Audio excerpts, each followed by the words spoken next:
After studying the map the previous night, we decided to pack up the morning and not make our way down to the river. We're not sure of the distance we need to travel to get to the closest fuel station. We found a town called Steinskov, which has fuel, but yet we're not sure how far we need to travel to get there. There's things I want to see on the way, like the road to Hull. This is one of the tracks I really want to do.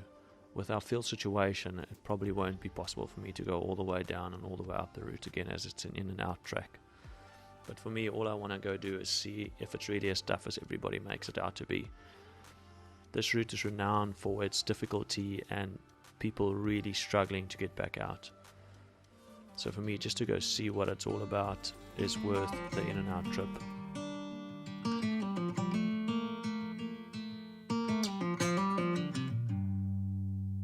Heading back to what used to be home, passing by those little towns I know so well, stopping for gas and then I'm behind the wheel again.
Namaqualand is a beautiful and remote area. The name stems from Namakwa, people's land. It's an arid region of Namibia and South Africa extending along the west coast over 1,000 kilometers and covering a total area of 440,000 square kilometers.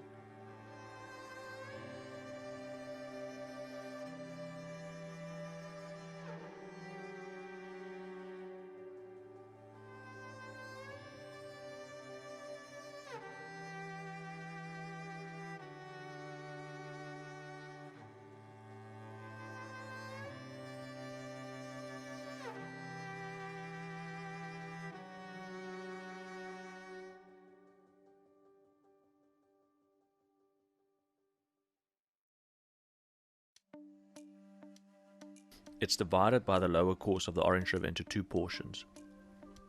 Little Namaqualand to the south and Great Namaqualand to the north. At the moment we're driving along the Orange River on the Namibian border, which forms part of the Great Namaqualand. The area's landscape ranges from an unexploited coastal strip in the west to desert area in the northeast. Famed for its proximity to the Atlantic Ocean, its wildflowers during spring, its wealth of minerals and culture, Namaqualand is a popular region for international and local tourists. The Namakwa coastline and the banks of the Orange River are popular for their hiking and 4x4 trails.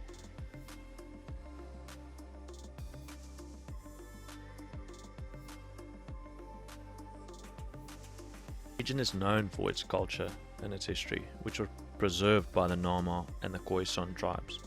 The Nama people are the largest group of the Khoi people.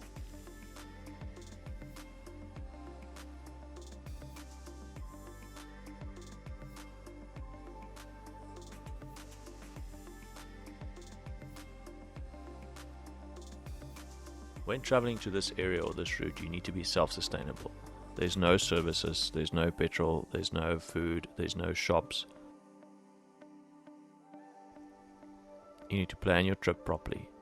You need to pack enough fuel, food, water, as it can get extremely hot here in summer. Last thing you want to do is dehydrate. The route is not too difficult. There's sections that's extremely difficult, like the road to hell, but this is a road that's not often chosen by travelers. This is more for the adventurer type. You need to have enough recovery gear, spare wheel, know how to fix a tyre, as the terrain is extremely hard on your vehicle and your tyres. It's not a road to take lightly. The Namakwa Eco Trail is one of the longest 4x4 tracks in southern Africa, stretching over 639 kilometers. But if you're a adventure seeker and you love off-road traveling and remote traveling, the Namakwa Eco Trail is definitely a road that needs to be on your bucket list.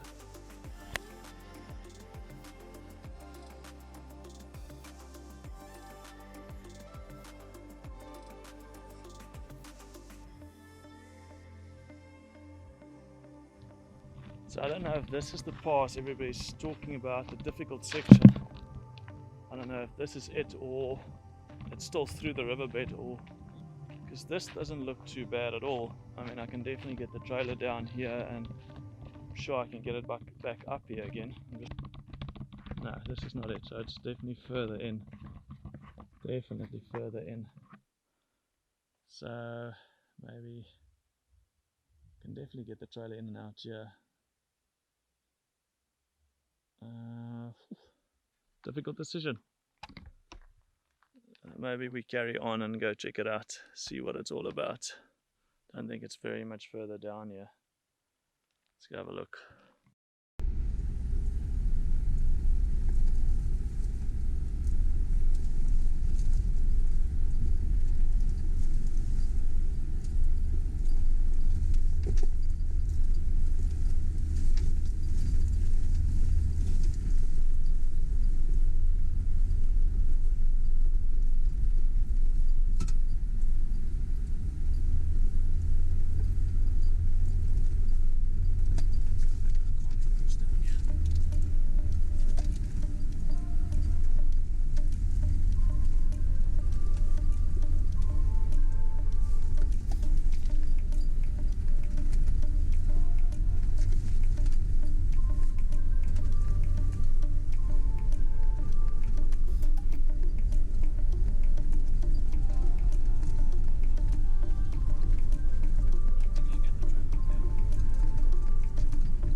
So we've just been up to go and check out the road to hell. It is extremely steep and very shady, but definitely doable.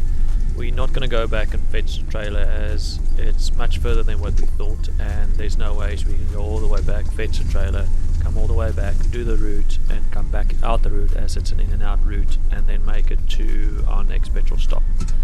So to do this route you need to be confident in your abilities in your car. I don't think that you should just try it and see where you're going to end up. You're definitely going to get stuck and nobody's going to come and fetch you here. So this is not a route to take lightly. You need to be very confident, you have to have experience. I would say you need at least a 2-inch slip with really good tires There's sharp rocks down there, and it's not for the faint-hearted. It's narrow. There's a big rock in the middle of the route that you need to come past, which you get very close to the edge, and it's probably the most difficult section of the route.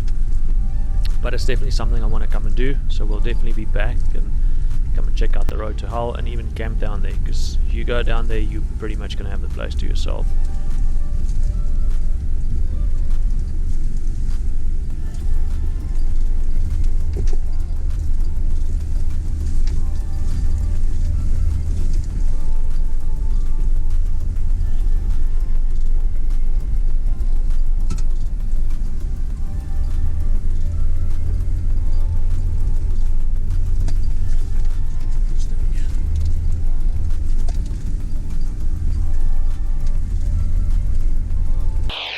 First tyre casualty on the road. I mean, this was a difficult road, so I think we've got a sidewall.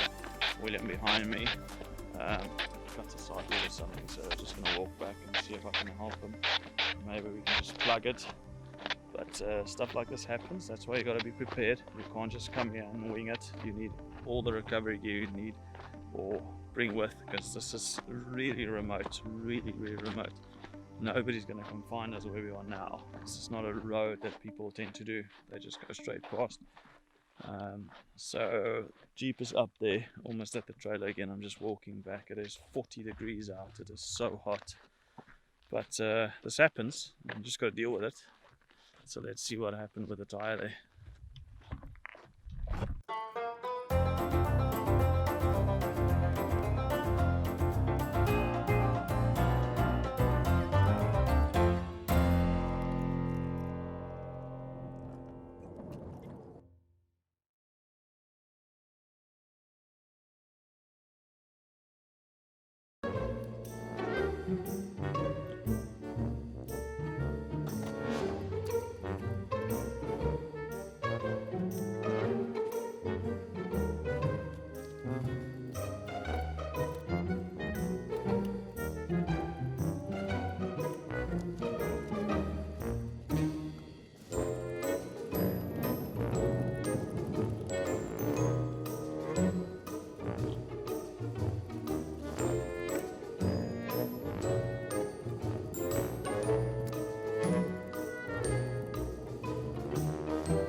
still have a lot of ground to make up, as we're not nearly close to the end of this route.